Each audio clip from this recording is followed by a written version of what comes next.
Assalamualaikum warahmatullahi wabarakatuh. Salam sejahtera bagi kita semua. Shalom, Om Swastiastu, Namo Buddhaya, salam kebajikan. Kenalkan, nama saya Putri Sofa Marwati dengan NIM 121251224 jurusan akuntansi. Pada kesempatan kali ini saya akan memberikan edukasi mengenai jangan korupsi. Topik ini sangat penting karena korupsi bukan hanya sekadar pelanggaran hukum, tapi juga penyakit moral yang bisa merusak tatanan bangsa. Tanpa kejujuran, semua kemajuan hanya akan menjadi mimpi. Yang pertama, saya akan menjelaskan apa itu definisi tentang korupsi.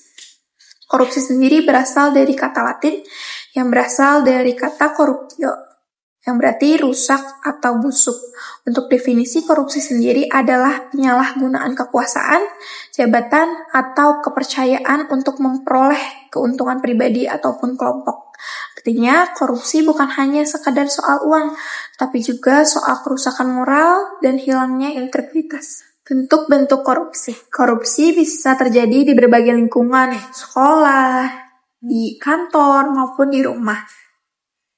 Korupsi bisa muncul dalam berbagai bentuk, yaitu tidak selalu berupa dalam jumlah uang yang besar. Bentuknya kecil, tapi dampaknya besar karena jika dibiarkan, budaya ini akan menular dan sulit untuk diberantas. Berikut, saya akan memberikan contoh korupsi dalam lingkungan kerja.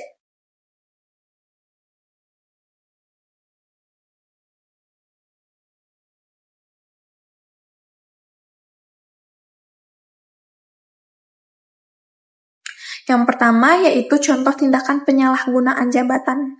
Korupsi penyalahgunaan jabatan adalah tindakan korupsi yang dilakukan dengan menyalahgunakan wewenang, kesempatan, atau sarana yang ada karena jabatannya untuk menguntungkan diri sendiri maupun menguntungkan orang lain yang dapat merugikan berbagai pihak.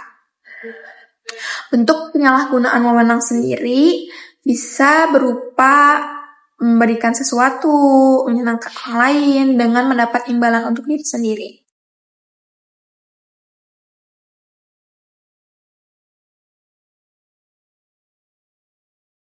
Yang kedua yaitu contoh suap menyuap.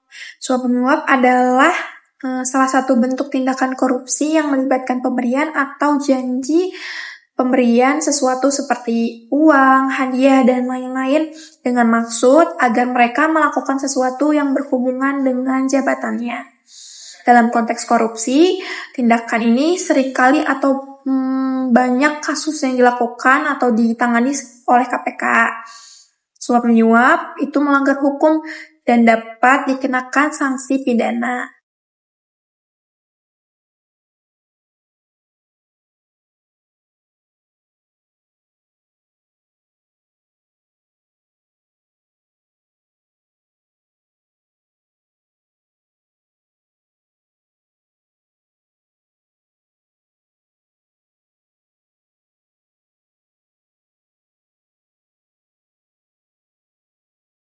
Yang ketiga ada korupsi waktu. Itu korupsi waktu adalah penyalahgunaan atau pemborosan waktu kerja yang seharusnya digunakan untuk kegiatan produktif. Perilaku ini termasuk tidak memanfaatkan waktu kerja yang sesuai dengan peruntukannya. Seperti main game saat jam kerja, datang terlambat, atau sering menunda-nunda pekerjaan. Untuk tindakan korupsi waktu ini dapat merugikan diri sendiri, merugikan orang lain, maupun merugikan perusahaan karena dapat menghambat pekerjaan dan mengurangi produktivitas. Mengapa orang melakukan korupsi? Nah, ini faktor-faktor yang menyebabkan korupsi. Yang pertama, keserakahan dan kurangnya rasa bersyukur. Yang kedua, lemahnya iman dan integritas pribadi. Yang ketiga, gaya hidup konsumtif dan ingin cepat kaya. Lalu, pengawasan yang longgar. Yang terakhir, ada budaya yang menyebabkan orang-orang berpikir kalau emang kita bisa melakukannya juga. Nah, tidak ada orang yang tiba-tiba menjadi koruptor. Semuanya dimulai dari hal kecil seperti kebohongan, kecurangan, dan ketidakjujuran. Jika seseorang merasa bisa melakukan lolos atau bisa melakukan pelanggaran kecil, lalu dia akan mencoba untuk melakukan pelanggaran-pelanggaran besar lainnya. Oleh karena itu, pengawasan itu penting, tetapi pengendalian diri sendiri untuk tidak melakukan hal-hal tersebut itu lebih penting. Harus tumbuh dari dalam diri sendiri, dari dalam hati. Dampak-dampak korupsi bagi bangsa dan kantor. Salah satu contohnya yaitu merugikan keuangan negara dan instansi. Kedua, menghambat pembangunan dan pelayanan publik. Yang ketiga, menurunkan kepercayaan masyarakat. Yang keempat, menurunkan moral dan etika kerja. Kelima, menimbulkan ketimpangan sosial. Nah, itu salah satu contoh dari dampak-dampak korupsi. Korupsi tidak hanya merugikan negara, tetapi menghancurkan sistem dari dalam. Bayangkan uang yang seharusnya digunakan untuk pelayanan publik, tapi diselewengkan. Selain itu, korupsi membuat seseorang menjadi tidak percaya dalam suatu instansi, baik itu di sekolah, di kantor, maupun pemerintah. Dan yang paling berbahaya itu orang bisa berpikir, kenapa dia bisa, kenapa saya enggak. Itu yang membahayakan, yang membuat bangsa ini sulit untuk maju. Cara melakukan pencegahan korupsi yaitu peran pegawai dan peran masyarakat. Nah, peran individu menjadi teladan integritas. Peran kantor menegakkan aturan dan pengawasan yang ketat dan tepat. Peran masyarakat yaitu berani melapor dan menolak tindakan korupsi. Melawan korupsi adalah tanggung jawab bersama sebagai orang, sebagai masyarakat, sebagai warga. Kita harus bisa menjadi contoh dari pribadi yang jujur dan disiplin.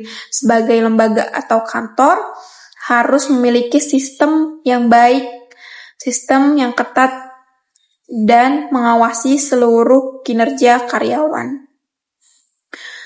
Lalu, sebagai masyarakat juga kita harus berani menolak tindakan-tindakan korupsi kecil dengan dari sekarang. Cara mencegah korupsi. Langkah-langkahnya yaitu tanamkan nilai kejujuran sejak dini.